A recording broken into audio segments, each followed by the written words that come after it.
Hey everyone, I'm Megyn Kelly. Welcome to the Megyn Kelly Show. Before we begin today's show, I want to start by sending our prayers to the people of Florida as Hurricane Ian makes landfall today. This is a bad one. Right now, the storm has maximum sustained winds near 155 miles per hour. If it hits 157, that means it's a Cat 5 hurricane. Good gracious. Florida Governor Ron DeSantis telling Floridians just a short time ago to prepare for major impact, and that if you have not left the so-called red zones, it's now too late. So we are thinking of our friends in Florida, especially one of our staff members, John, who's in Florida with his wife and children. Be safe. And we're going to have updates throughout the show. If major breaking news happens, everybody should say a little prayer because that is just devastating. In the meantime, we have an exclusive interview for you today as we celebrate a big anniversary here at the Megyn Kelly Show. It was exactly 2 years ago today when we launched the Megyn Kelly Show podcast.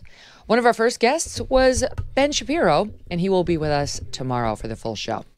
Over the past 2 years, we've grown from 3 days a week, a 3-day-a-week podcast, to a daily podcast, YouTube show, live radio program airing on SiriusXM Triumph channel as well. Just last week, we launched a weekly newsletter. I don't really like calling it that, I have to say, because it's just like every newsletter I get is a pain in the ass that I don't want.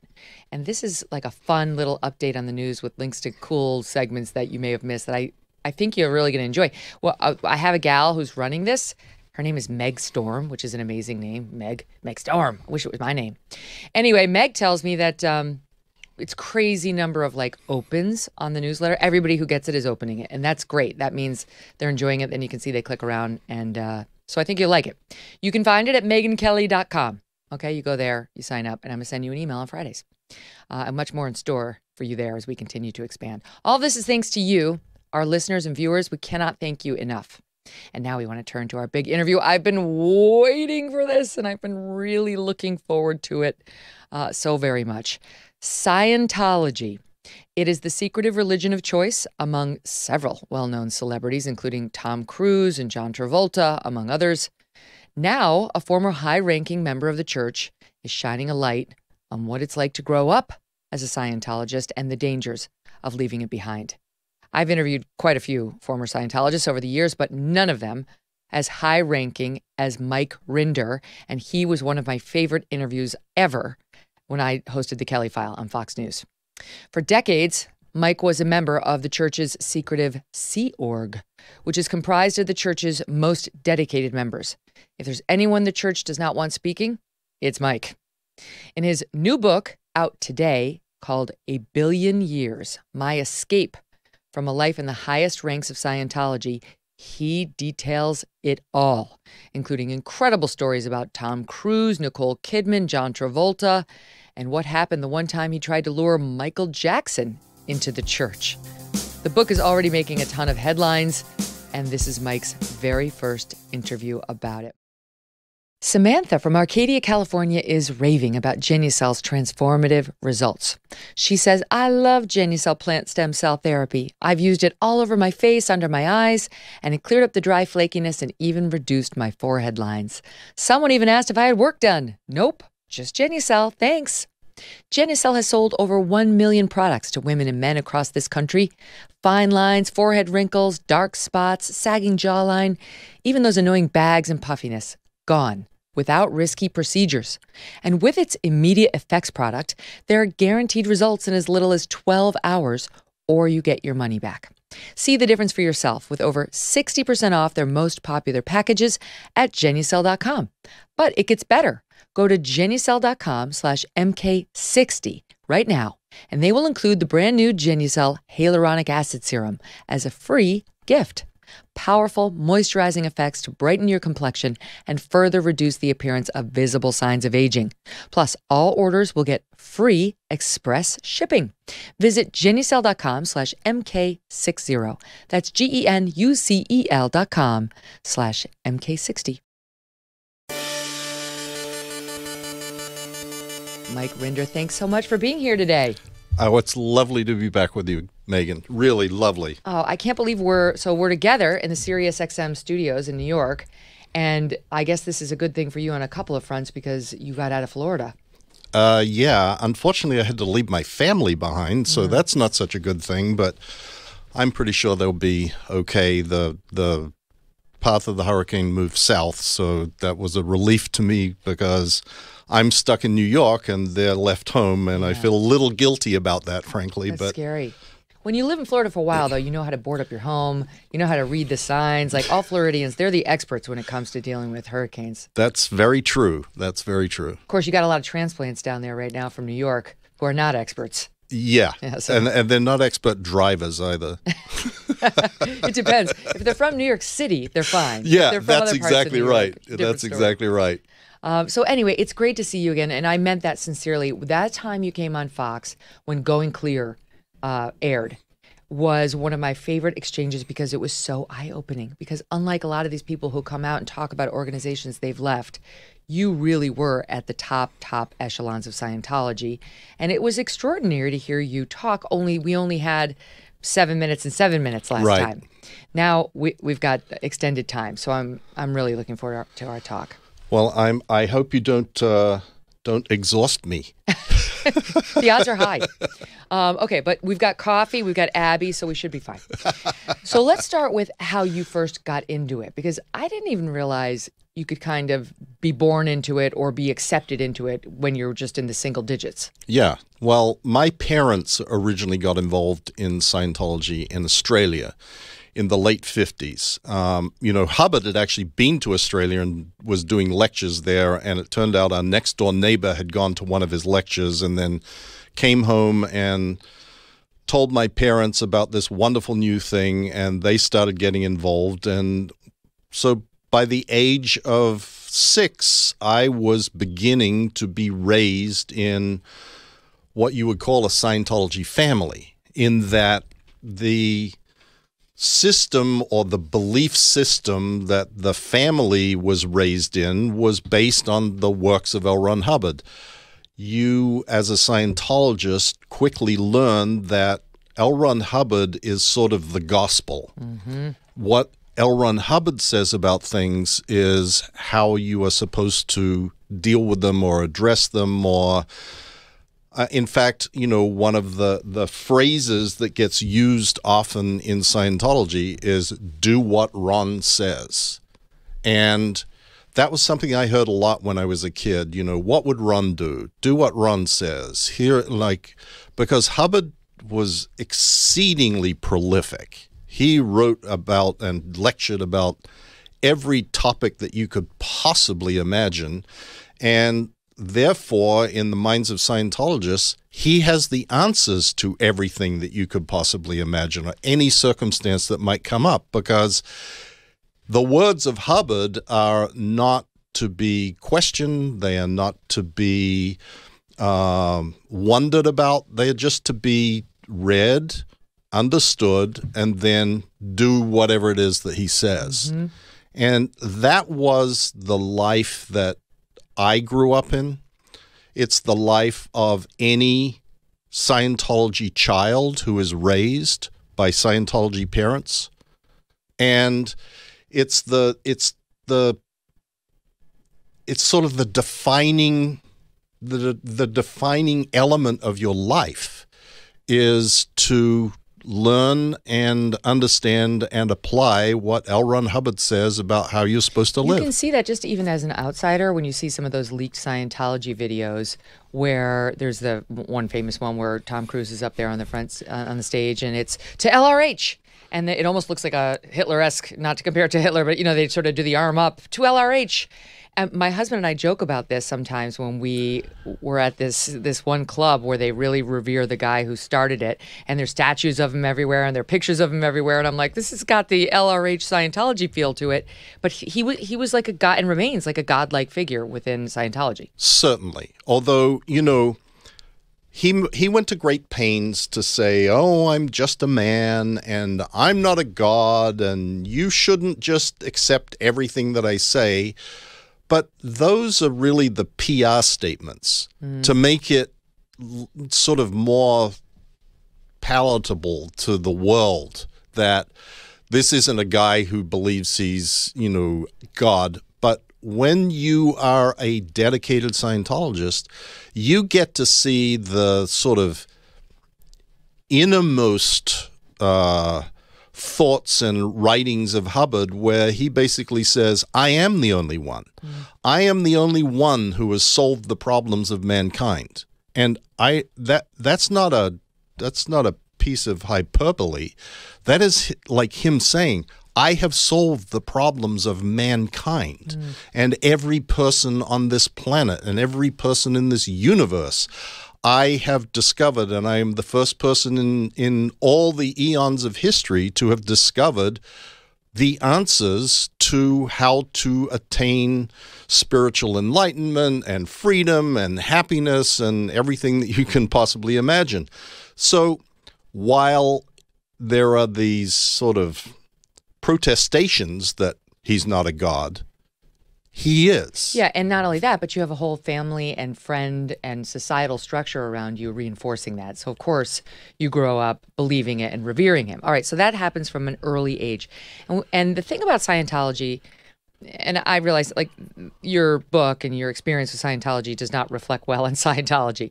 But the thing about Scientology that, even as a critic of it, I've always appreciated is there's an element of it that's very self-empowering. You know, it's all about like, you do it, you changed it. Even negative things that happen to you, their basic message is you somehow brought it on yourself, which I know a lot of people would take issue with, but there's something empowering about that too. Like, I can change all negative things that happen to me if I'm in control of them. Absolutely. Megyn, if everything in Scientology was bad, nobody would be a part of it.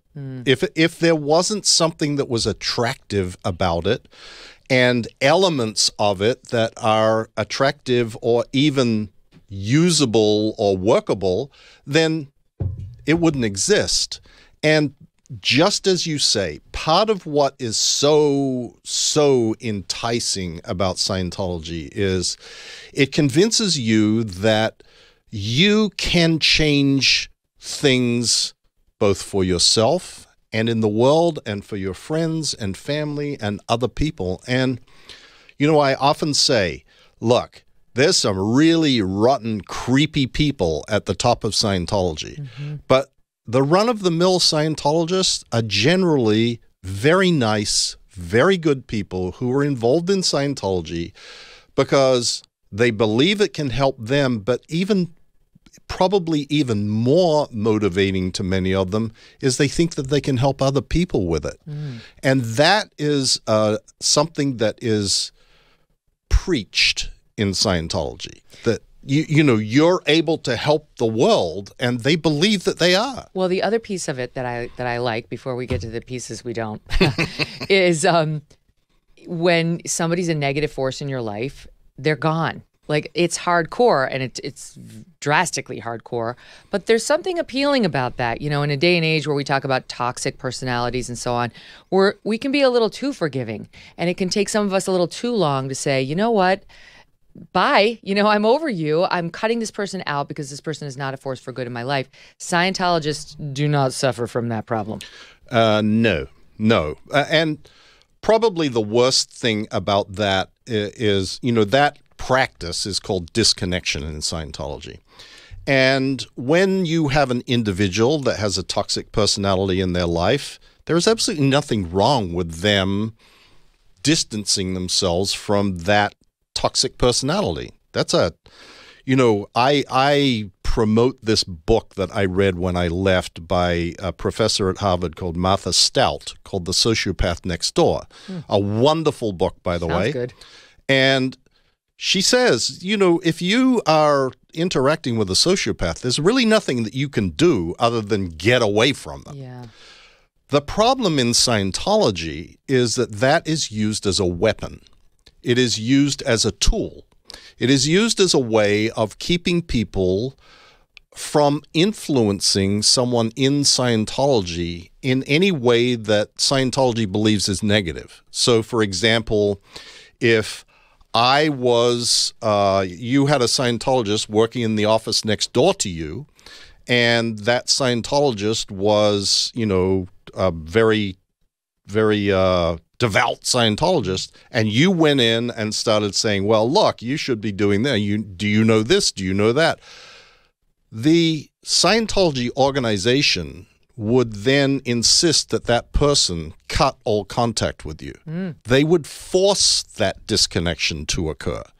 They would insist that that person did and acted in a way as if as if you were somehow damaging them strictly because you said, hey, you should probably look at this. Are you aware of what's really going on here? And in that way, they try to keep the bad news about Scientology away from their members. That's why you're not allowed to surf the internet about Scientology. Exactly. Yes. Scientologists surfing the internet is like, people think, oh, well, how it works is that Scientologists are not allowed to watch TV, or they're not allowed to look at the internet or whatever. Actually, it's not quite like that. That's true for Sea Organization members, the people in the inner sanctum. Generally, Scientologists out in the world are able to go on the internet or watch TV or whatever. But the minute they see the word Scientology or Xenu or some term that is a Scientologically related term, and they believe that what may be said may be negative, they will switch it off. Wow. They will turn away from it. They don't want to hear it. I mean, John Travolta has been quoted quite often when he has been asked about, well, what do you say about the negative media? Did you ever watch? Why would I listen to someone who has negative things to say about something that has been positive in my life? I tune them out. And that is exactly what Scientologists do. That if they see something that has my name on it, they know everything in it is a lie. But it's so crazy because in the John Travolta example, I get that. Like if you expand that to, let's say, a person, my husband's Doug Brunt. If somebody's like, why don't you read the negative articles about Doug Brunt, which thankfully there are none, I'd say, why would I want to see that? I know Doug Brunt. I don't need to read and I certainly don't want to read anything negative about him. But it's different when you're John Travolta and you're part of a so-called church that's actually alleged to be hurting people, abusing people. It's not the same. It's not just like, I don't take in negative press, or I don't take in things that upset me. It's like, no. You're part of it. You're one of the faces of it. Right. You're promoting to people to get into this, and they're being abused when they get in there. So you have a responsibility to actually know what you're talking about and what's going on. But the reason why the excuse or that answer works is just exactly what you said, because people go, yeah, well, I can sort of see that. If someone wrote some negative article about my husband, I wouldn't read it. Why would I? For that matter. It's not like I love to read negative things about, say, the Catholic Church when we went through the pre-scandal and all that, but I did because I felt an obligation to know what the Catholic Church was doing. It's not enough to say like, well, it's very negative. It brought me down, so I avoided it. Yeah, well, you'd be a very bad Scientologist, Megyn. I know this. Although, as I say, I can promote a couple of their values. I see the lure. And your parents felt the lure, because I read in your book, they were attracted by the promise of eradicating unwanted emotions and insecurities, having better relationships, raising successful children, and saving the world. Eradicating unwanted emotions and insecurities. I feel like this is a piece of it where you learn to control your emotions. You're not just this emotional blubbering blob. You're in control of yourself. Very much so. Very much so. To the point where I have come to realize, and it took me a long time to come to this conclusion, Megyn. It wasn't something that I sort of instantly went, oh, yeah. The training and the drilling in Scientology that occurs, and there are these things called training routines. And, Leah and I have talked about this both on the Aftermath and on our podcast. Leah Remini, sorry. Those training routines basically drill into you that you should not react to anything, and that you should not be effect of some outside influence, that you must keep your emotions and reactions in check, and it doesn't matter what anybody does or says to you. And they must not get a lot of Italians. Those are my people. My mom's side. Well, There are plenty of Italians, but Leah, they is get Leah Italian? just takes longer to beat it out of them. Okay, yeah. But she was brought into as a child, like both of you were brought in as children. Yeah. Yes, but that then is a recipe for catastrophe ultimately, because I write about it in my book from my perspective about what happened with deaths that happened in my family, and how I was not supposed to react and did not react. And I look back on those things and I go, how is it possible to be so indoctrinated that you have an infant child that dies and you don't have any real reaction, or your father dies in an automobile accident where your mother was driving, and it's like, oh, I got to get back to work. Yeah. Can I ask you that? Because you mentioned the death of your baby to SIDS when she was in the nursery, and we have to talk about what they do with the children and the babies, but and they don't refer to it as dead or death. They say she left her body. Dropped her body or left her body, okay, yeah. She dropped her body. So you were told your baby dropped her body. And the first thing that you wanted to do, or that they wanted to do for you, was get you into an auditing room, or with an auditor, which is, it's not a therapist. They hate therapy. They hate psychiatry. But like, it's kind of their version of, this is where you're going to work it out. Yes, and then you'll move counselor. on.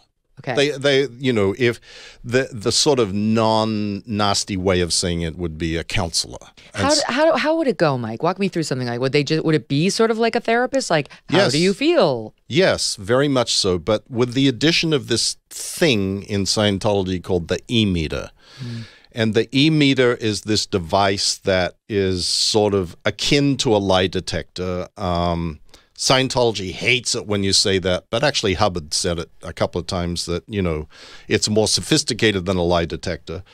The E-meter is supposed to measure your emotional reactions and responses to things, and in theory measures those reactions and responses below your consciousness. And so it's sort of an article of faith in Scientology that the E-meter is infallible. I was going to say, it's very convenient that it's below your level of consciousness. Exactly. So I can tell you exactly what you're thinking, whether you believe it or not. Exactly. And that is one of the great tricks of Hubbard, was to come up with this E-meter device that allows people to create memories and have them reinforced by someone saying, well, that read on the meter, so it must be true. What does it look like? It's a sort of an oval-shaped thing with a dial on it and a needle on a dial and a couple of little switchy things that you adjust, and the auditor sits on one side and looks at it, or the counselor, and you sit on the other side, unable to see what is on that meter. And you hold two tin can electrodes that are connected to the meter that pass a tiny current through your body. And that is the theory, that current and the disturbing of that current that is passing through your body is what the E-meter measures. And that is what it measures. It measures the disturbance of that current. The less provable part of it is that disturbance is created by you the spirit. Because in Scientology, there are three parts of man. The spirit, which is called a thetan in Scientology, the mind, and the body.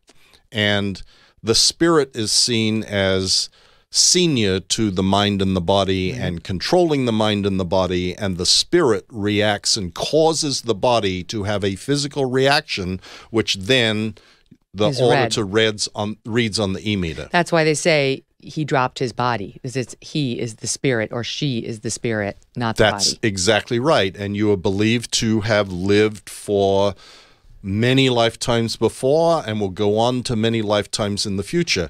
And that, this belief of past lives is came about and concurrent with the development of the e-meter, because there is a concept that Hubbard had in his fundamental book, Dianetics, the Modern Science of Mental Health, that you have these incidents that occur that cause you to have negative emotions, reactions, pains, upsets, whatever, and that by addressing those incidents with a sort of a regression theory of going back to the beginning and the earliest time that you had such a feeling or an incident, that you will be able to relieve that. I've heard you and Leah talk about this. Like, okay, I guess I may have been a man at once. You kind of start just fill in the blanks because they're waiting for you to say something. But Megyn, on the other side of you saying that is the auditor saying, yes, that reads. Oh, boy. So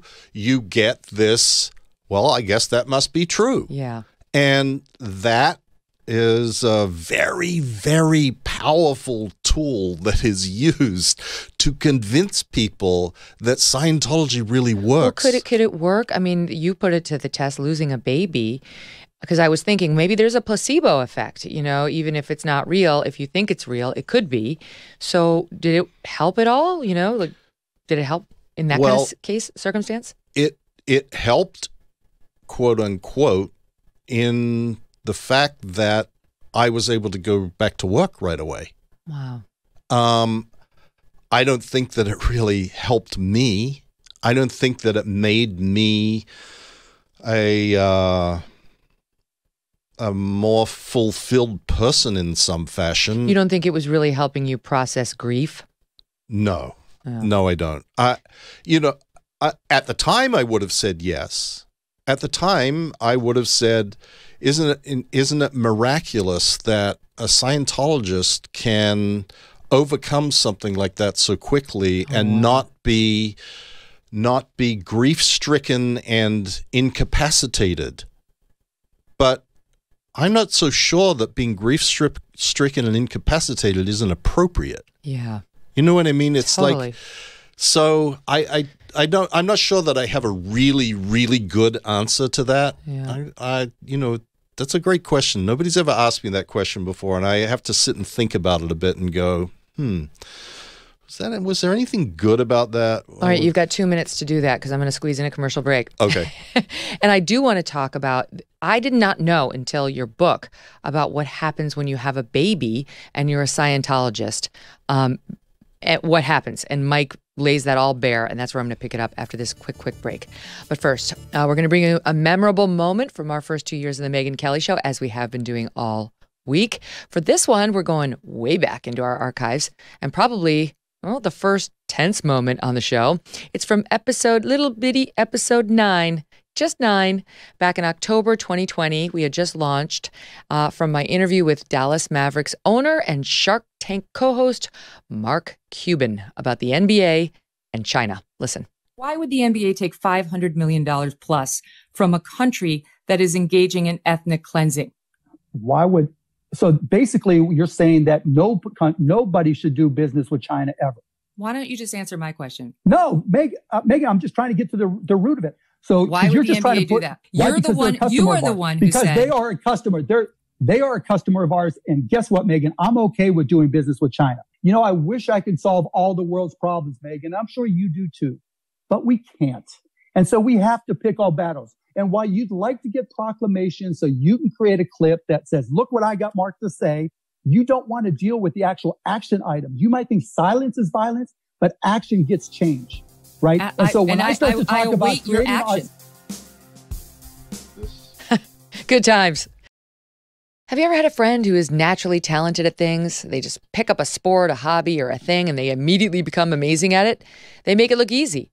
If you do not have that friend, it's you. And we're all secretly jealous of you. The good news is, no matter who you are, you can make great food look easy. Even I can make great food look easy. And if I can do it, you can do it with the help of Good Ranchers. Now, these guys source the highest quality meat in America, and they can prove it. Each piece of meat is from real American farms and hand-cut and trimmed by real American workers. They only source from farms that meet their standards of excellence, which means no antibiotics ever and no added hormones. Good Ranchers is so confident in the quality that they sell that they have a 100% satisfaction guarantee on every box they ship to you. Plus, you can use my code MEGYN, MEGYN, to get free shipping and $30 off on your first order. This is America's best meat and seafood sold by some of America's best people. They have won awards like Best Food Subscription, but their mission is still the same, bringing everyone to the table to share in the best of what makes life good. If you want the best, go with Good Ranchers. Visit goodranchers.com/Megyn, MEGYN, to save on American meat delivered right to your door. Let's talk about the babies. So you had 2 babies. First of all, you got married to your first wife, Kathy. And what does this mean that you were told you were either going to get married or be assigned to something called the Rehabilitation Project Force? The Rehabilitation Project Force is a punishment program for Sea Organization members. And I haven't really defined what a Sea Organization member is, Megyn, and I should probably do that for those who don't know. And it is why the title of the book is 1 Billion Years, because a Sea Organization member signs a contract for 1 billion years, committing oneself to 1 billion years of service to the Scientology cause and the aims of Scientology. And Sea Organization members live communally and are like the inner circle of Scientology, 24/7, 365 days a year, devoted to working for Scientology. And as a Sea Org member, you are expected to not engage in any promiscuous activity before marriage. And that basically means anything. As a Catholic Church member too, frankly. Yeah. So the punishment for violating those rules and regulations is to be sent to the Rehabilitation Project Force to be rehabilitated.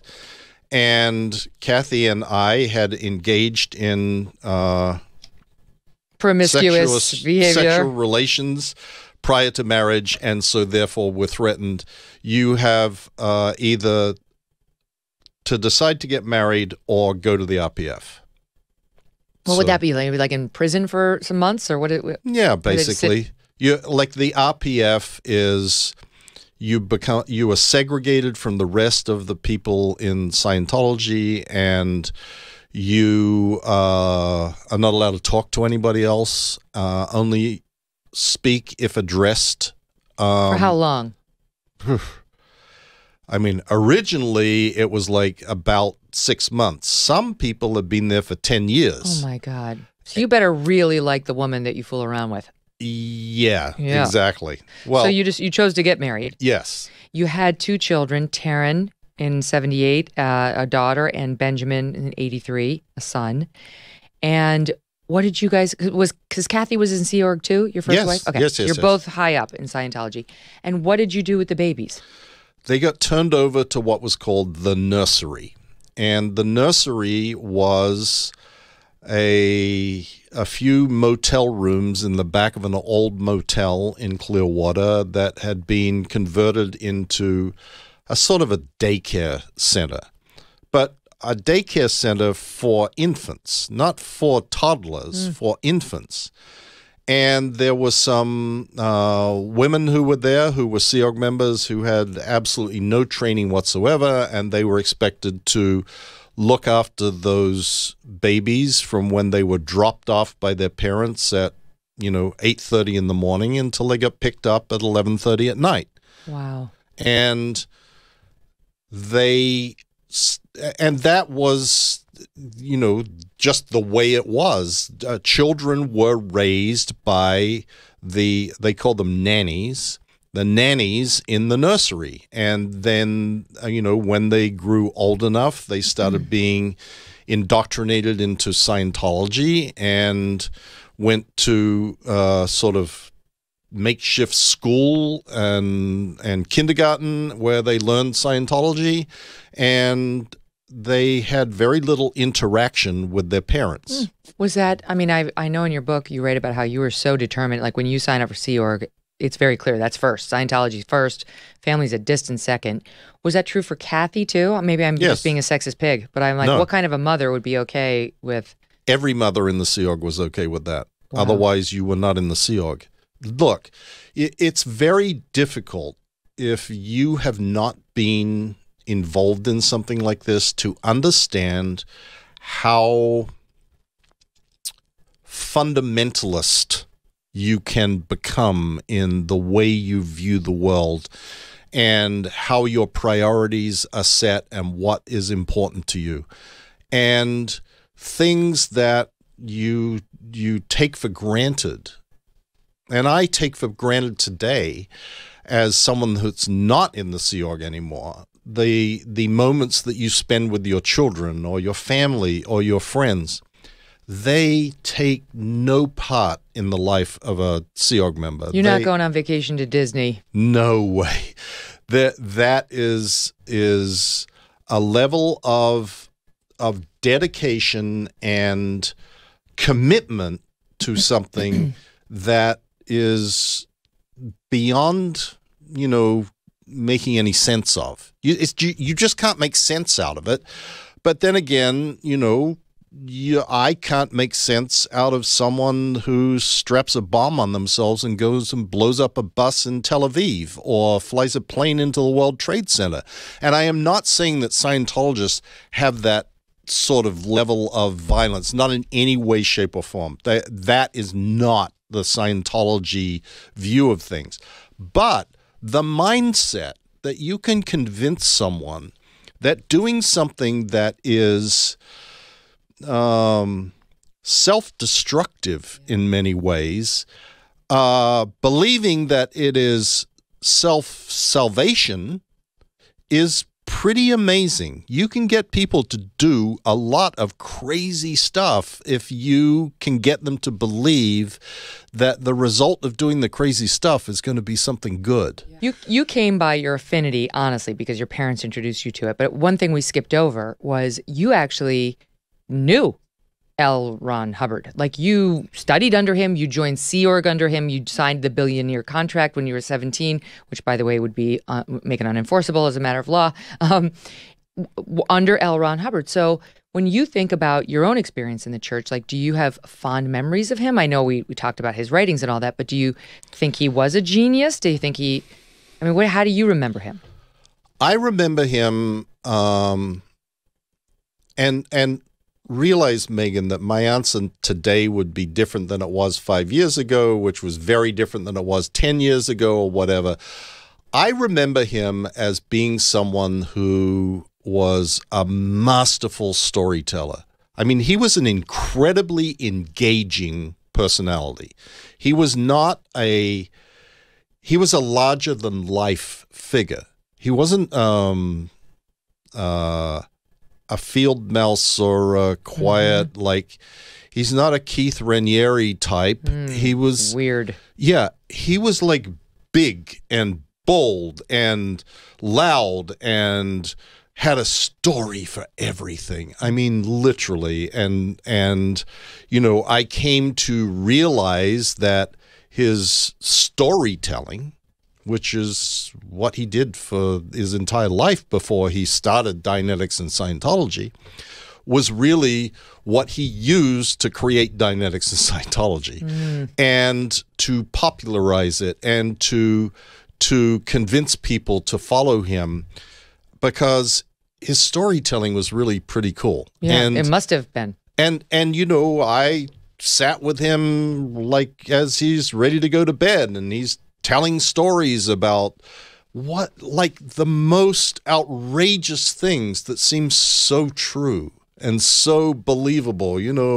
I was racing cars at 375 miles an hour on this planet, blah, blah, blah, blah. What? And this is what happened. And, and so I developed this from that. And and at the time I was mesmerized by those things. I was a total believer. And if Hubbard said that that's what happened, well, that's what happened. That's what happened. And he would then translate those bizarre things into, so that is why when you are driving in a car, sometimes you feel nauseous, because it is these earlier things that happen to you that are now being restimulated by current events, and they are causing a physical reaction for you. And you go, wow.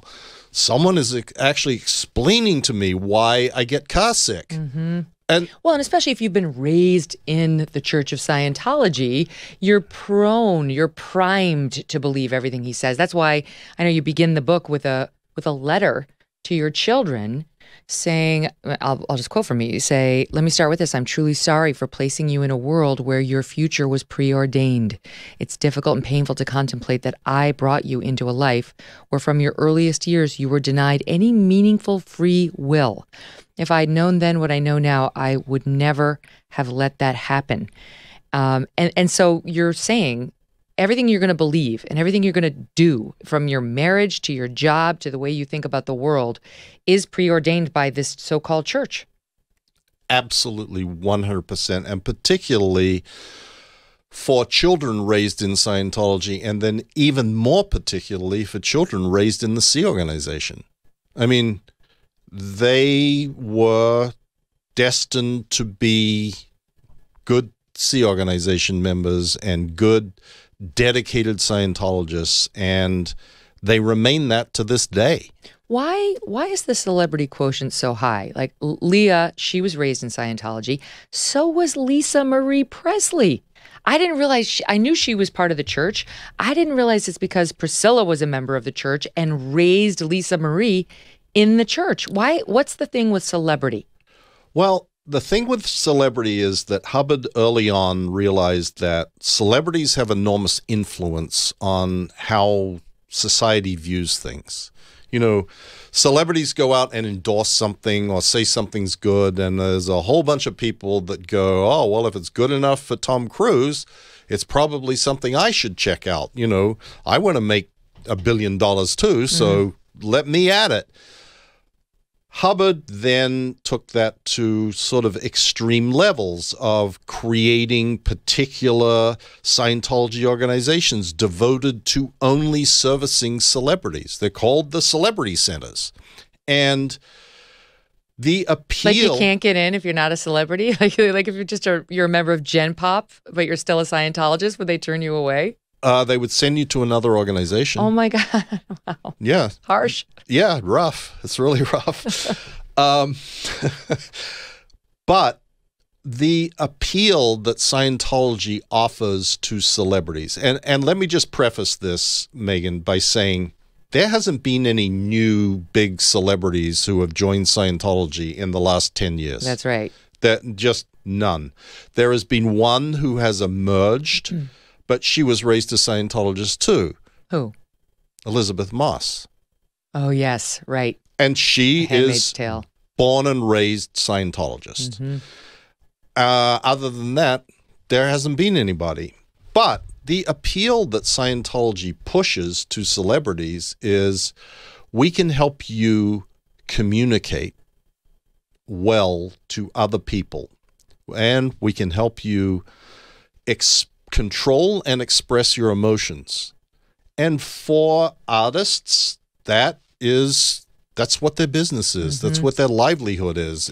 Well, and it's truly, I mean, they have arguably, but not really that arguable, the biggest celebrity in the world to point to. Yes. You know, you can't get bigger than Tom Cruise. No, you can't. And that is why, you know, and I cover it in the book, there is a lot of time and attention and money and effort put into keeping Tom Cruise happy.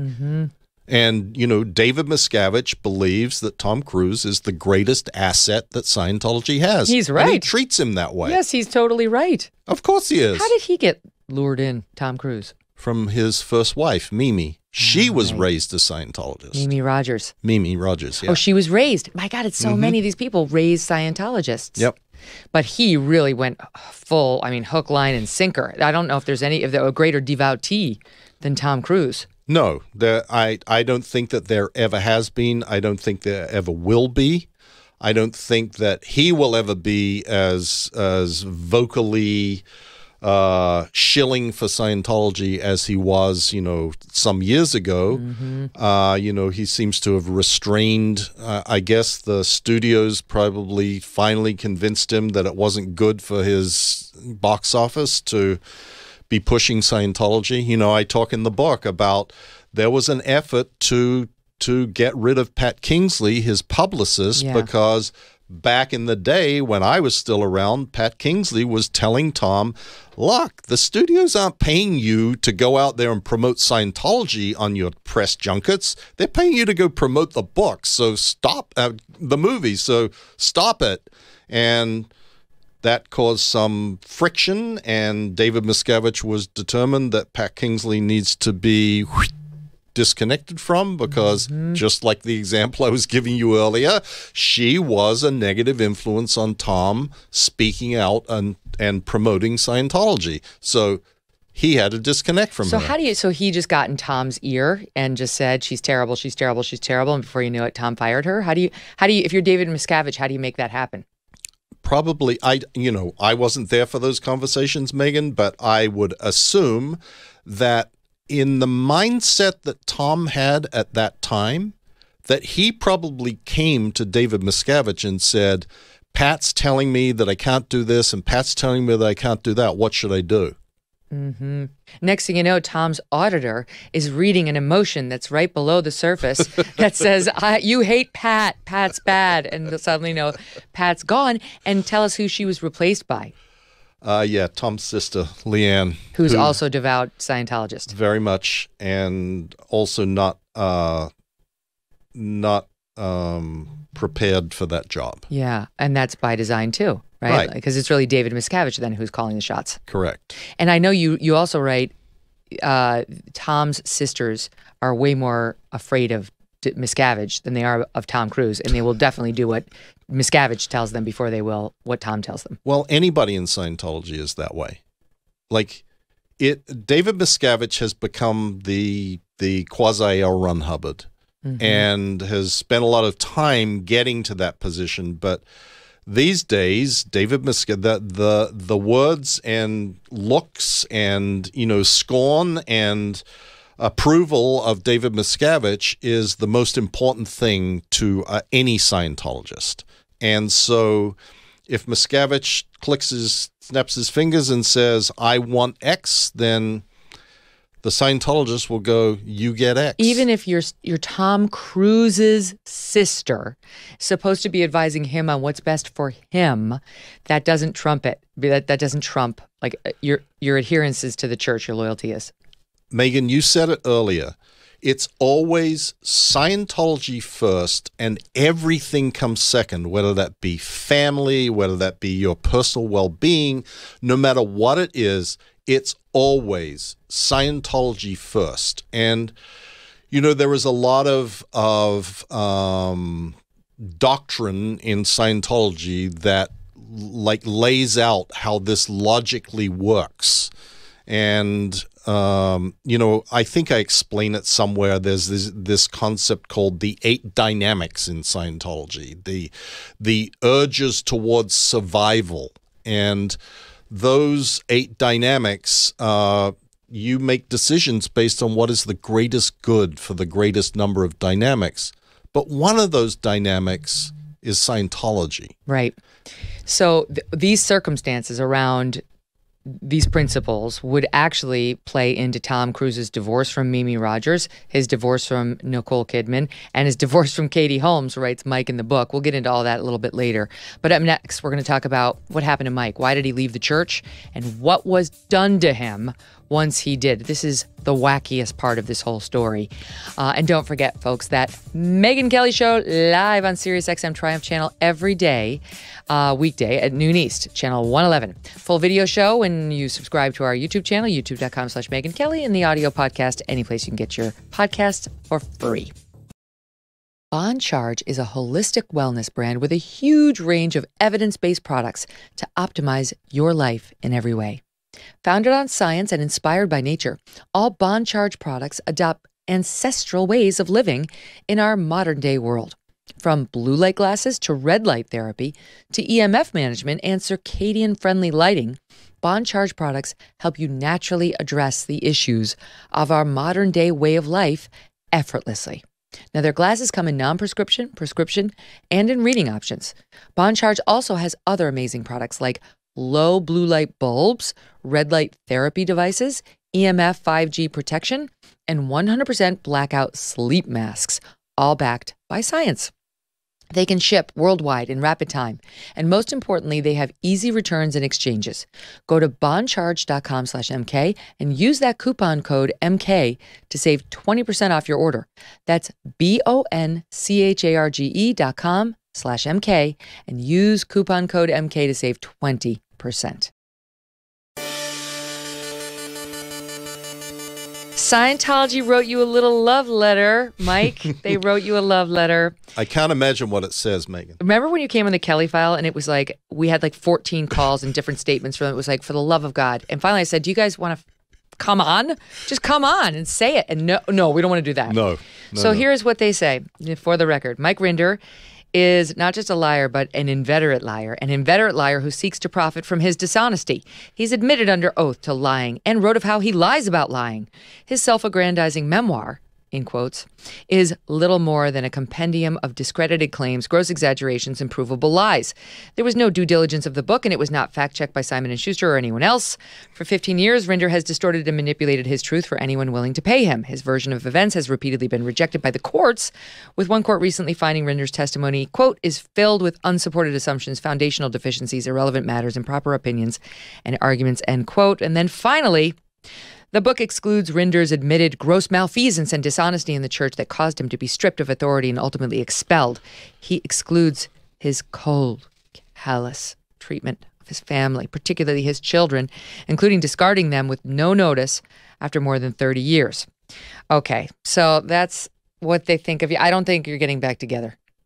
Probably not. No, so it's over Probably between not. you and them. Yeah, that wasn't much of a love letter. No I don't love think lost. they've even read the book. I mean, when they go to pains to say his cold, callous treatment, and he ignores his cold, callous treatment of his family, that's what the book is about.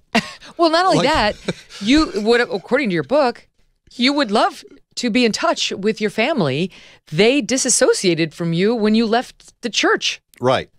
Yes. Do I have it correct? Like, yes, your exactly. ex-wife told you to fuck off. Right. That's exactly in those words.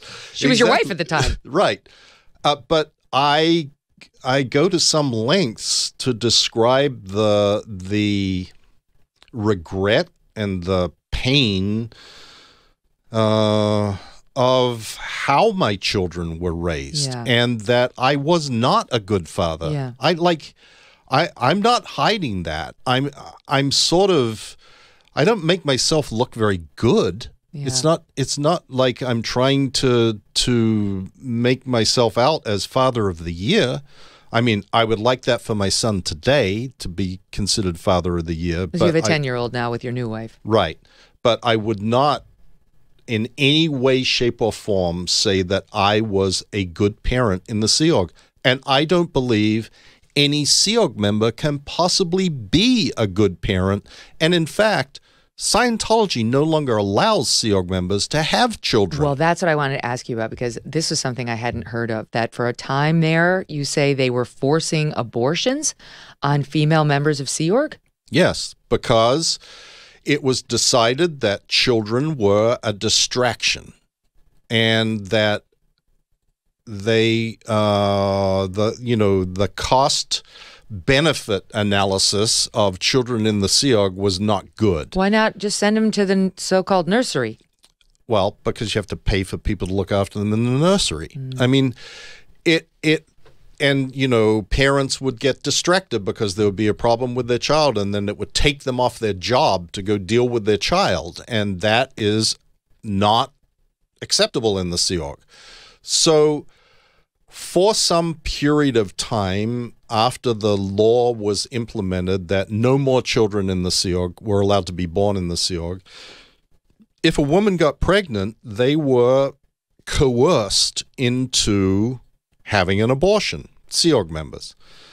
And, there were a very, very few that were able to withstand the peer pressure and the stress that they were put under and left the Sea Org because they had their child instead. But the vast majority of women buckled under and agreed that it was the greatest good to abort their child. And there are many, many personal accounts of this that, some of which we had on the Aftermath show, others who have spoken out in the press. In the Tampa Bay Times, they did a whole series about it with a number of women, and it was a practice that was considered to be acceptable in the Sea Org. Wow. And, they even found a Hubbard explanation that justified it, where he says that the thetan, the spirit, adopts and assumes a position in the body and takes on the body just before birth. Oh, wow. Sounds like he was a Democrat. Just saying. All right. So let's talk about what happened to you. This is my impression, but you tell me where I'm going wrong if I am.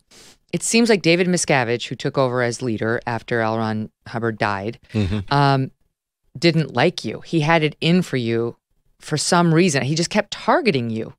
And like the punishments kept ratcheting up, and the responsibilities placed on you were impossible to actually manage. It seemed like he set you up to fail and to go down. Yes. Well, that's true, Megyn, but David Miscavige doesn't like anybody. I'm not unique in the mistreatment or abuse that he meted out to me. Where I am unique is that I had a different position than the vast majority of people who he saw as, and the worst abuses to the people he thought may be the threats to his power and his position. Okay. But because I was a spokesperson for Scientology, I had to kind of, he didn't have anybody else to go to. He had done an interview with Ted Koppel on Nightline, the only interview that he ever did for TV. And he did not want to be doing media. And so when the Today Show calls up and says, we're doing a piece on new religions and, you are either going to be involved or we're going to get one of these Scientology haters on, it's like, okay, get on a plane and go to New York and be interviewed. And he didn't have anybody else to do it. So I was on this roller coaster constantly of I'm in the shits and I'm, getting, sleeping on the floor or in a tent somewhere and being fed pig slop, and then called out and sent off to appear on national TV. Wow. Or go testify in a legal case, or, you would never, it was of course understood, you would never while on TV be like, I've been placed in something called the hole, they're not feeding me, there's no air conditioning, there's 30 other guys, like they of course you're not going to sell out the organization. Right. And all the way to the bitter end, I didn't do that, even though the bitter end was ultimately an interview or a door stopping, really, by John Sweeney of the BBC in the Scientology organization in London. And even then, even though I was sort of on the brink of escaping, I didn't say publicly what I felt internally. But what was the final straw? Just because we've talked about, in the past, we've talked about the hole, which is kind of like his jail, where you say that they would put you if you had, some transgression, just you could make it up against Scientology, where you'd be in there with all these other people and not enough, plumbing available and not enough food, just rice and beans. Like, this is crazy, right? Like, this is crazy talk. To those of us on the outside, it's like, this is an actual prison. You could just walk out. You're still a private citizen, but you didn't. Right. And you couldn't. And, I think that Lawrence Wright when he titled his book Going Clear, Scientology in the Prison of Belief, was so prescient that the prison is a mind prison. And you don't need walls and barbed wire to keep people in a mind prison. Although there was some walls and not quite barbed wire, but security guards and sort of defenses against the momentary whim of someone trying to jump out a window and run away. But by the way, they actually like nailed the windows so that they wouldn't open more than 2 inches. Screwed them so that they were just 2 inches, and the doors were barred. So there was no way out of that building. We're talking about the hole now. But the final straw was really when I had been in the hole. I'd been taken out of the hole and sent to London to deal with John Sweeney and his reporting for Panorama on the BBC. What was that? What was that? What was the John Sweeney thing? Why was that important to you? Because John Sweeney was doing a whole hour, basically an hour-long show on Panorama, which is, the 60 Minutes of the UK. And he had been around in the United States pursuing various parts of the story. He'd showed up trying to get an interview with Miscavige. He'd showed up at the Gold Base. He'd been here, there, and everywhere. And long story short, John Travolta was holding a premiere of the Wild Hogs movie in Leicester Square, and Miscavige was afraid that John Sweeney was going to go and get an interview with John Travolta unwittingly as a part of his press junket for the movie. Okay. And so I got stuck on a plane out of the hole to fly to London to go see John at the Four Seasons, the Canary Wharf Four Seasons, where they were doing the press junket, and sort of walked in and interrupted and went in, and I said, John, there is this guy here, blah, blah, blah, and you don't want to talk to him, and make sure that you don't get to... Okay. During the course of that, I was then in the Scientology organization in London, and Sweeney showed up there and with a camera crew on the doorstep and was saying, how do you respond to the allegations that David Miscavige beats people? And I said, they're denied their lies, their blah, blah, blah. Well, I have 3 people who said they personally witnessed you being physically assaulted by David Miscavige, or whatever the words were exactly. And I said, that's an absolute lie, and we will sue you. And he eventually sort of gave up and left, and the show then aired fairly soon thereafter, and I was still in London, and Miscavige couldn't watch it because the BBC you can't watch in the US. This was before anybody was sophisticated enough to have a VPN or whatever. So I had to watch it and then be on the phone with Miscavige saying this is what. And throughout the show, though it was a devastating expose on Scientology, he didn't mention that David Miscavige had physically assaulted anyone. And I'm thinking, wow, that's a win for you. I pulled this off. We get to the end of it and I say, well, sir, he didn't mention anything about that. And the reaction was, the show should never have aired. If I'd been there handling it, it never would have aired. Well, of course, he could have been there handling it. Nobody stopped him. He avoided John Sweeney like the plague. But subsequently, shortly thereafter, Miscavige, and I was thinking when I'm giving this interview, quote unquote, interview to John Sweeney, what the hell am I doing?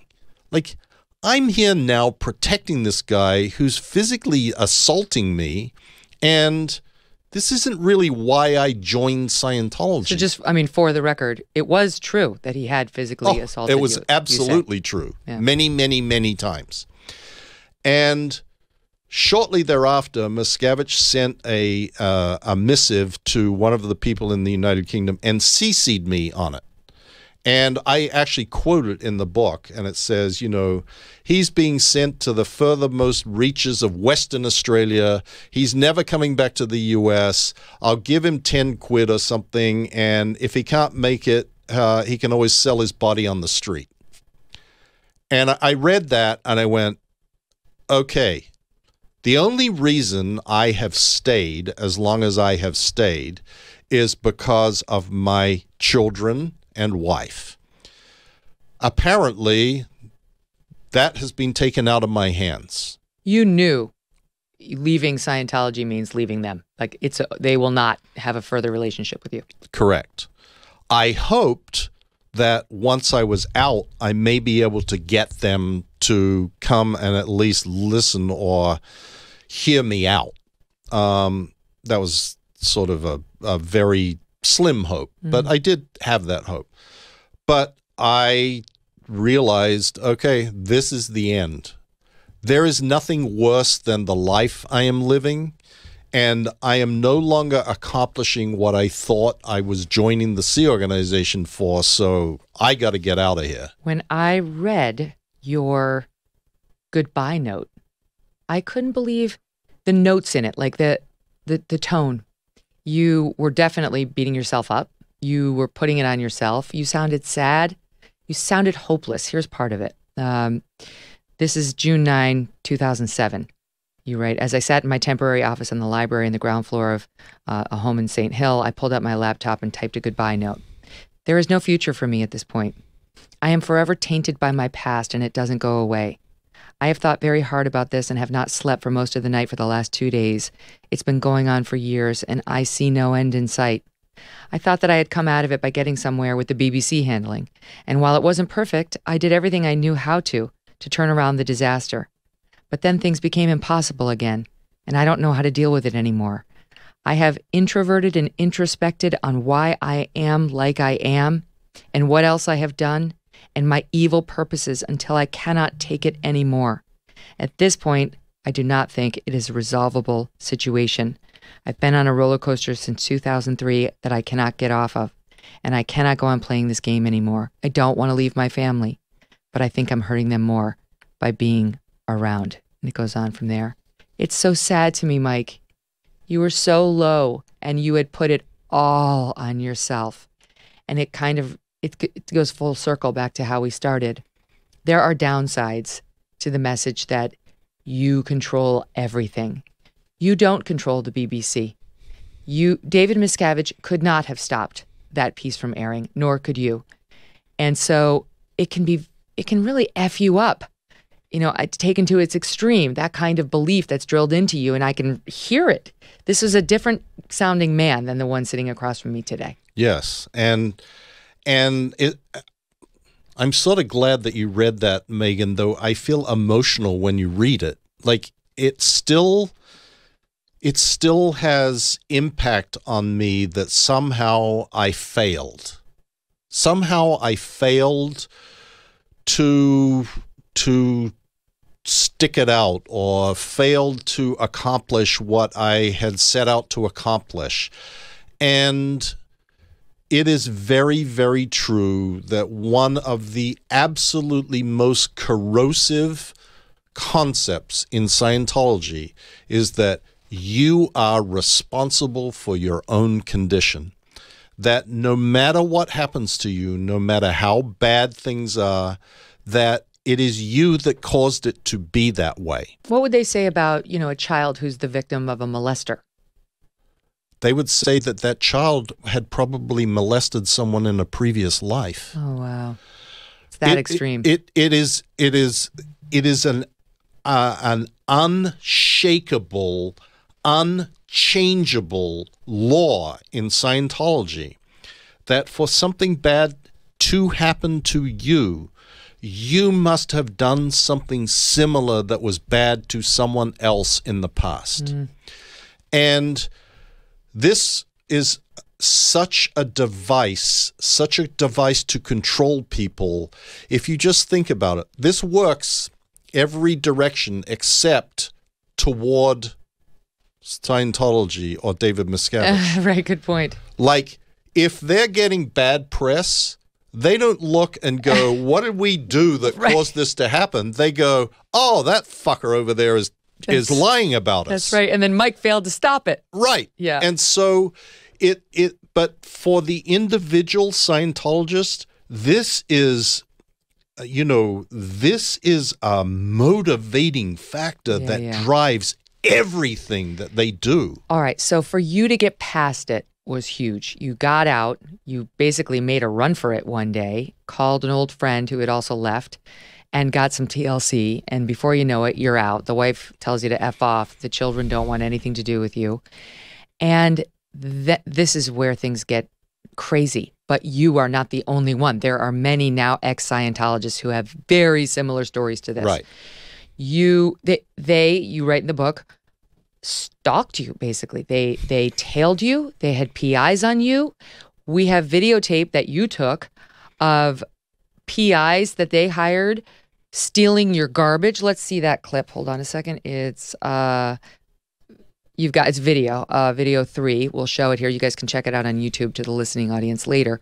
But here, well, you tell us what we're seeing here, Mike. There's a red car. Yeah, that car was meeting up with the garbage truck. The garbage truck had picked up my garbage and driven around the corner and then stopped to make a rendezvous with Mr. Ponytail, who was a private investigator who had actually set up and worked out of an office across the street from another place where they had set up a PI watching station to watch me at the work I was doing at the time. So Mr. Ponytail paid the man, the garbage worker who's leaning on the garbage truck, a certain amount of dollars for the garbage worker to take your garbage and give it to Ponytail? Yeah, yeah. And you know, I say to the guy, hey, who are you buying the garbage for? Who's that for? Huh? Who are you? I said, I watched you. I videoed you. And unfortunately, I did video the garbage truck picking it up. But I lost that video. It didn't record or something, I think one dummy we thing. Safely assume, that it actually happened, since they're obviously doing a deal over your garbage right now. I said to Mike before we came out on the set, I said, I'm prepared to make my own garbage really disgusting and dirty for the next few weeks after doing this interview. I'm going to make it I'm going to use all of Strudwick's poop bags. So it'll be really, really special if anybody decides to dig through. All right, so that was one incident. And then there was another incident, this is a VO2, where Mike discovers, the pretty little birdhouse right across the street is looking at him. It's watching him. Inside a birdhouse that went up is a camera. So this was your neighborhood. Yep. And tell us what we're seeing here. I see the pretty white birdhouse. Zooming into the little pretty white birdhouse that was just down the street, and you can see it's got 2 holes that it looks like the birds are going to go in and out of. And then I go up with a ladder, and I open the top of the birdhouse and I climb up on the ladder. This is really klutzy video, but the big reveal. It's not a bird. It's not a seed. Bird, but a camera. It is, black and white right there. How did you know that was not just a birdhouse? Because they dropped this note in the letterbox of our next door neighbor saying, be careful who you're talking to. And I had been outside chatting with her in the driveway the day before. And I went, okay, somehow they're watching me. Who sent you the note? A good Samaritan? It was an anonymous note. It was telling our neighbor, careful, don't talk to those people. They're bad people. And she brought the note to me and said, I think this is Scientology. And I said, no, it is Scientology. Absolutely. It was unsigned, just the disparaging you to your neighbors was part of it, right? Tell us what they did. Well, at both houses that we lived in, they went around to the neighbors and they said, oh, we're conducting an investigation into this guy that moved into your neighborhood, and he is engaged in mortgage fraud, he's engaged in drug smuggling, he's engaged in, or they don't exactly say it like that. They do it. Do you have any reason to believe that he might be engaged in? It's so obvious. So that's terrible. Did you then go around to all your neighbors and say, I just want to tell you, I left the Church of Scientology and it comes with some baggage? Yeah, I did. And in fact, it turns out that the next door neighbor in that house was someone who had escaped another cult. And they were like, oh, we totally get it. Wait, it's even worse than this, because when I read about the woman down the street with the son, that's crazy. Tell us about her. Okay, that was a spy that was planted. They rented a house that was just like 3 houses away that had an eye line to the front of our house, and they installed cameras under the eaves and put a woman in there who had a child that was the same age or similar age to the Christie's son at the time, Shane. Your second wife's son from another marriage. Yes, and we would go out and walk the dog, and with Shane, and we would walk past the house, and she started sort of appearing, and oh hi, and you know, I've got a kid too, and maybe our kids could play together, and you know, it was sort of like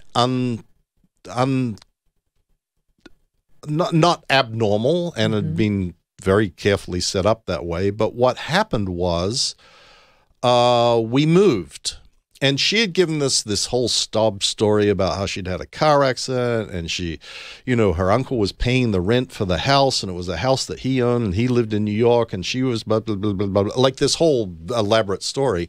And then we moved. Right before Jack was born, my now 10-year-old son, we moved. And suddenly she had to move into the same neighborhood that we were in. And Christy, my wife, says, oh, I just realized she's a plant. She's like a spy. So Christy sends her, being very direct, she sends her a text and says, Heather, I know what you're up to, and you shouldn't be working for those people. Or some, you know, words like that. And she responds, I have no idea what you're talking about. You believe something, blah, blah, blah, blah, blah. Anyway, she just kept persisting, and eventually she just went away. Okay. Megyn, you're not going to believe this.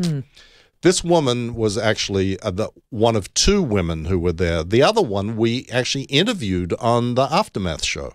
The woman who had placed GPS tracking on our cars and et cetera, et cetera. But Heather, we saw her. Christy and I went to a Jack Johnson concert in Tampa, and as we were walking out, she was one of the ushers.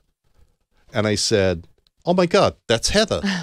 And Christy, oh, yeah, it is. So we walked back in and said, hi, Heather, how are you? And she said, I am so terribly sorry for what I did. I had no idea. I was convinced, blah, blah, blah, blah. It was like the guy that had recruited her was the same guy that recruited the woman who was on the Aftermath, and he had a relationship with her. He went around and found these women, and he had like 5 women and that he had children with who Did he she had know recruited. she was working for Scientology? Was the guy definitely working for Scientology? He was definitely working for Scientology. That guy was the guy who was arrested following Ron Miscavige Sr. when he wrote his book. Yes, David Miscavige, according to David Miscavige's own dad, Ron, David has had the dad surveilled, followed. He did not escape any of this bizarre treatment just because he was the dad of the head of the church. Like I said, family is always second, Megyn. Family is always second. It's so crazy. I just want to remind the audience, this is a tax-exempt organization. This organization is treated like a church, like a religion. They don't pay taxes. They've got over $3 billion. And this is how Mike alleges, and so many ex-Scientologists do as well, they use their money. Your money. That's your money. Yeah. All Every right? American taxpayer is subsidizing Scientology to hire private investigators, buy thousands of URLs. Who is Mike Rinder? Who is Leah Remini? Who is like every URL you can possibly buy? Produce videos, smear videos, and hire lawyers to send crap letters. This is why it's not okay for John Travolta to say, why would I read anything that isn't nice about something that makes me feel good? Because they're hurting a lot of people. A lot of ex-Scientologists have stories exactly like Mike's. Even if you discount Mike and think he lies about lying, right? As they said, he's not alone. So at some point, you have to take this seriously and do your own deep dive. All right, listen, we're going to come back with more on John Travolta and Tom Cruise in particular. But there's a bunch of celebrities that have been caught up in this I want to ask Mike about.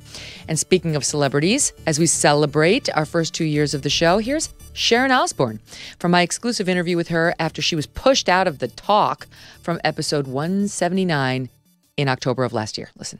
You know TV, you know how it works. You know. You have no friends. These people that run these networks, especially one that was failing, They are desperate to keep their jobs. They are desperate in these times we live in to be perceived as more than woke. You know, they want to be seen as Mother Teresa and Jesus Christ. But they're all hypocrites. They're liars and they're hypocrites, and they'll do whatever they have to do to keep their job. Oh, that was another good one. I like these highlights. You got to be liquid. You got to take the shape of your container. So, and that's what Hollywood is. People don't realize that. Hollywood is people, for the most part, that don't have strong opinions. They are really able to they're very malleable, and they're able to, whichever way the wind is blowing. Okay, are we unwoke this year? Are we woke this year? Is this year the year of elevating Asian people? Is it the year of elevating Middle Eastern people? Is it the gay year? Is it the trans year? They don't care. Their job is to buy a $10 million house in Beverly Hills and pay the mortgage. So whatever does that, but if you're a comedian, you're a digital creator, you're a podcaster, you're an independent person, you have a voice, a perspective, you're funny, you need to just build your own fan base outside of that system, because that system's collapsing. Oh my gosh, that was a great episode, number 60, with the brilliant comedian Tim Dillon. That was last February of last year. Go back and listen to the whole thing. He will have you crying that you were laughing so hard. He had me crying, talking about how he used to advise people on like the Iraq War, and he's like, what am I doing? What am I saying? I don't know anything. Anyway, now back to Mike Rinder, who is here. This is our last block, and there's so much to get through. All right, Tom Cruise, we mentioned him earlier. What was it like for you understanding he's kind of like the BFF of David Miscavige? He's kind of like a co-runner of Scientology, seeing his huge box office success, people revering him with the Top Gun movie this past year. Not pleasant. I don't actually wish anybody, perhaps other than David Miscavige, ill will. I sort of acknowledge his success, but I wish that he would be more honest. Do you think he knows all this stuff? Yes, I do. I think he knows a large part of, way more than the other celebrities. He is, like you said, sort of BFF, and he is in some ways the second man of Scientology after David Miscavige. I think that he should be a little more responsible for the fact that he, probably more than any other person in the history of Scientology, has been responsible for bringing more people into Scientology than anybody. And a lot of those people have had very unpleasant experiences and have been abused and have lost their money and have gone into debt or filed bankruptcy. And, he carries on like, well, I don't have anything to care about. I just made another few $100 million on this movie, and so my life's fine. And I don't think that is a responsible position for anybody to take. You mentioned that that Mimi Rogers, his first wife, was born into Scientology. She got him into it. Then he met Nicole Kidman while he was filming Dead Calm, I think it was, that movie on the boat. No, that was her film. He was filming Days of Thunder with her. Oh, when he met her. That was her first big film, Days of Thunder. Oh, yes, you're right. He wasn't in Dead Calm. She was in Dead Calm. Right. Yeah. Okay, so he met Nicole Kidman and fell in love with her. Right. And how did the church resolve that, or how did they play a role? Well, he wanted to take up with Nicole, but he was still married to Mimi. So the divorce between Mimi and Tom was facilitated by David Miscavige and his henchman at the time, Greg Wilhair.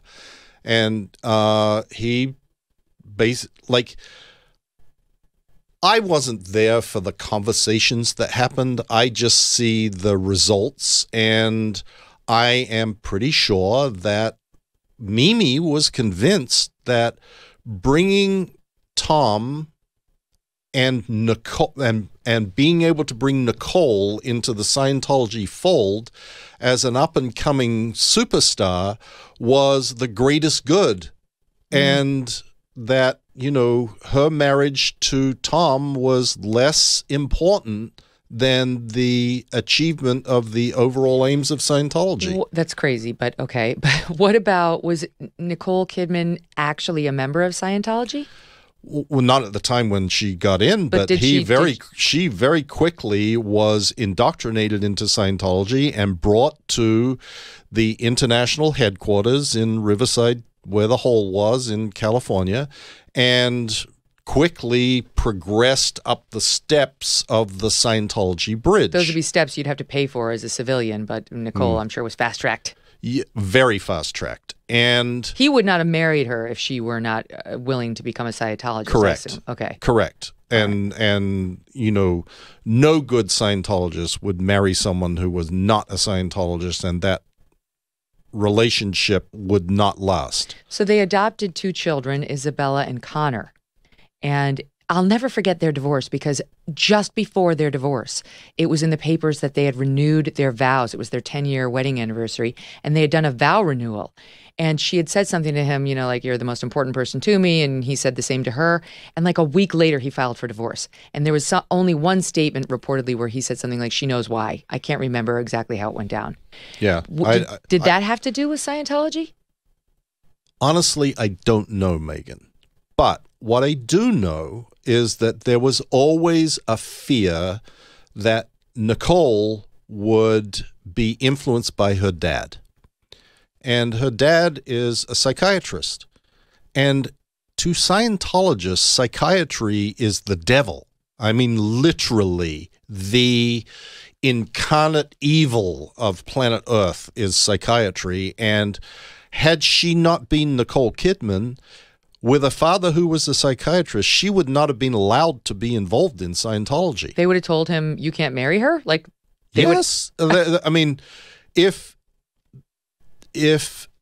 a regular old run-of-the-mill guy walking down the street walks into a church of Scientology and says, oh, well, I want to pay you for some auditing, and they fill out all the forms you have to fill out with all the information about your life, and it turns out that your father is a psychiatrist, you will not be allowed. Wow. And she was. And, you know, I write in the book that Nicole, who is very, very, you know, I can say this, but, you know, it's sort of probably inappropriate for other people to say. She's very Australian. What does that mean? Australians are not particularly the over-the-top, enthusiastic kind of person. Like shouting from the rooftops and, you know, being in any way self-important is a very, very big no-no in Australia. And Nicole already has a somewhat reserved demeanor. You write in the book, you use the word cold. Yeah. Or some people call her cold. I didn't. I got along great with her. You're an Aussie too. Exactly. You're like, she seems totally normal to me. That's exactly right. And she was never much of a match when it came to the Scientology stuff. Like Tom is jumping on Oprah's couch and yelling at Matt Lauer and going Borneo about Scientology, and Nicole is like, I'm kind of checking a box here so I can be married to Tom Cruise. Kinda.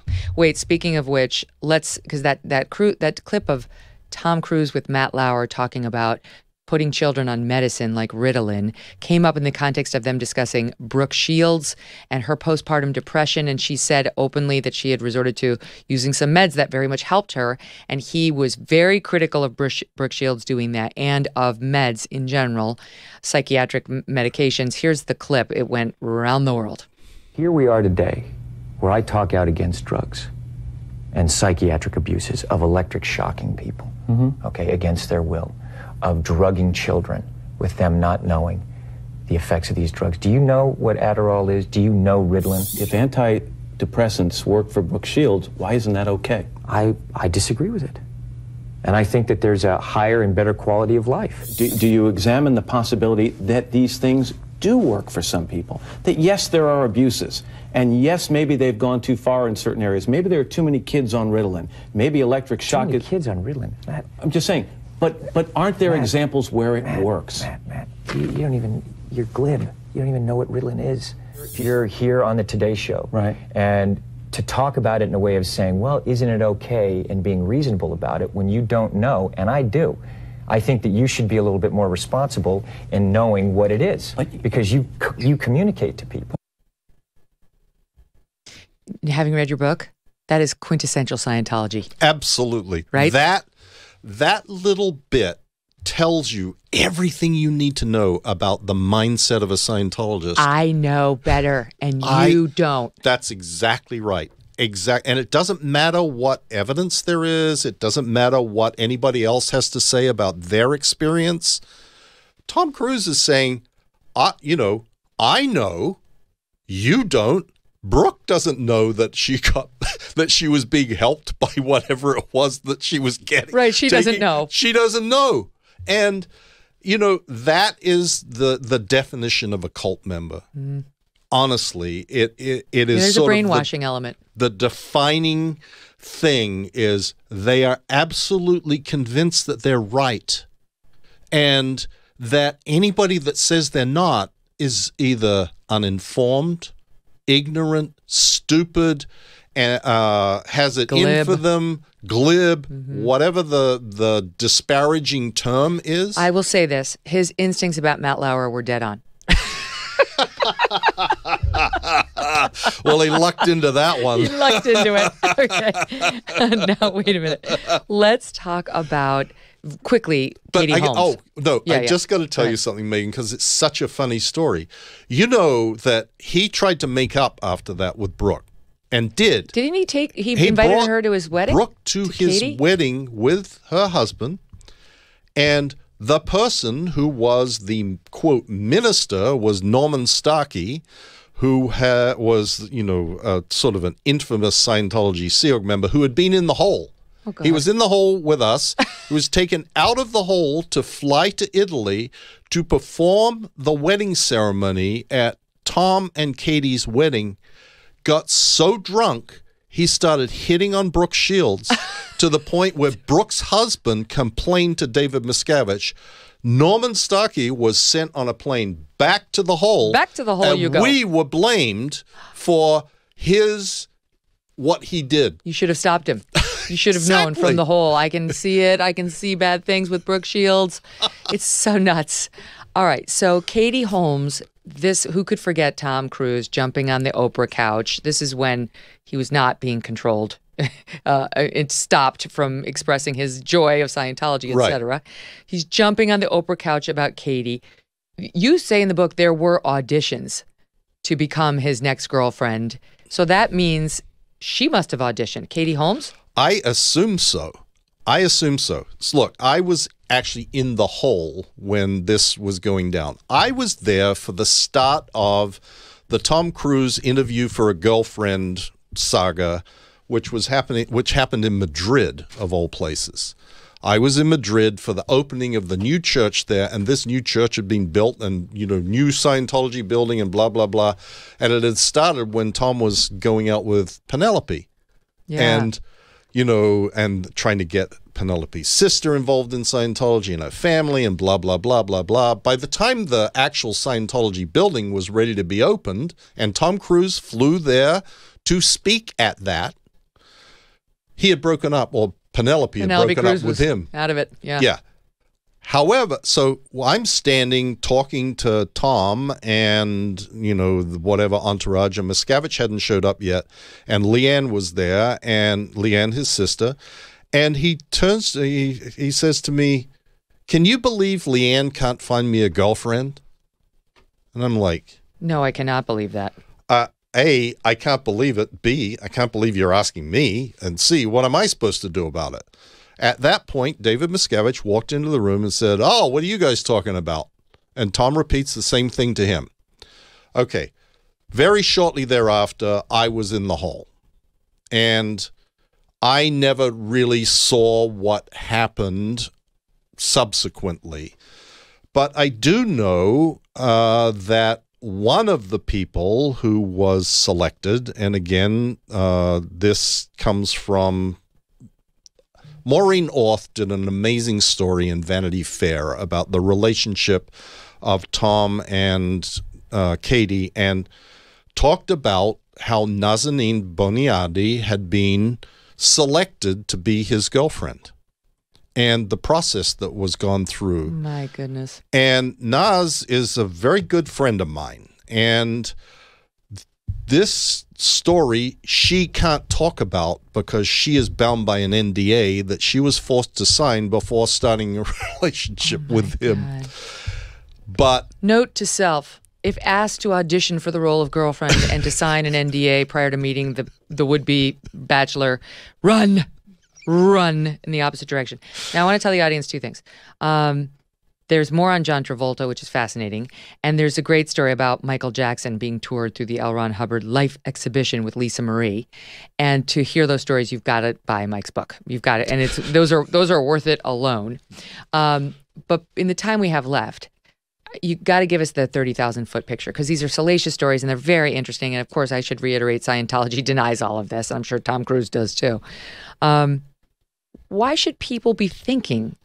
How should they be thinking about the Church of Scientology? You hear a lot of well, Catholics believe in crazy things too. So do Jews. So do Muslims. What makes Scientology different? Well, let me first say, Megyn, you can believe anything you want. You can't do anything that you want. And when belief leads to action that is hurting people, then that's what I object to. And what makes Scientology different is, in some ways, it's not really that different, but what makes it different is, as we talked about earlier, your taxes are being used to subsidize the activities of Scientology. And while you could say your tax dollars are being used to subsidize the activities of the Catholic Church or the Presbyterians or the Baptist or whoever, and everybody's got problems, nobody has institutionalized abuse and formalized the policies of the organization to attack, destroy, and abuse people like Scientology. Especially those who leave the church. Yeah, you can leave the Catholic Church or any of these other religions anytime you want. Yeah, I said one time, and a lot of people have quoted me since, saying, the real way to tell the difference between a religion and a cult is what happens to you after you leave. Yeah. And that is a pretty good measure. Do you think they're done surveilling you? No. It's been, 13, 15 years or so? I don't know. Yeah, 15 years now. You still feel like they might be out there, or know they're out there? I think that they're probably out there. They're probably following me around today to see what media I'm going to do so that they can send nasty legal letters. They won't be surprised at all to find you over here again. No, they will. No, they will not, especially as you advertised it last week. Well, fine. Well, we're not afraid of Scientology. I know you're not. Yeah. That's why I love you so much, and I enjoy being interviewed by you, because you absolutely are fearless. And there is not enough people in the media who are fearless about the paper tiger threats that come from Scientology. Well, thank you, but that's a compliment you deserve, not me. Mike Rinder, you've been fearless, and I really appreciate you telling the story in the forms that you have, especially in this book. You've got to buy it. It's called A Billion Years, My Escape from a Life in the Highest Ranks of Scientology. Thank you all so much for listening, and don't forget to buy that book and to tune into the show tomorrow as well.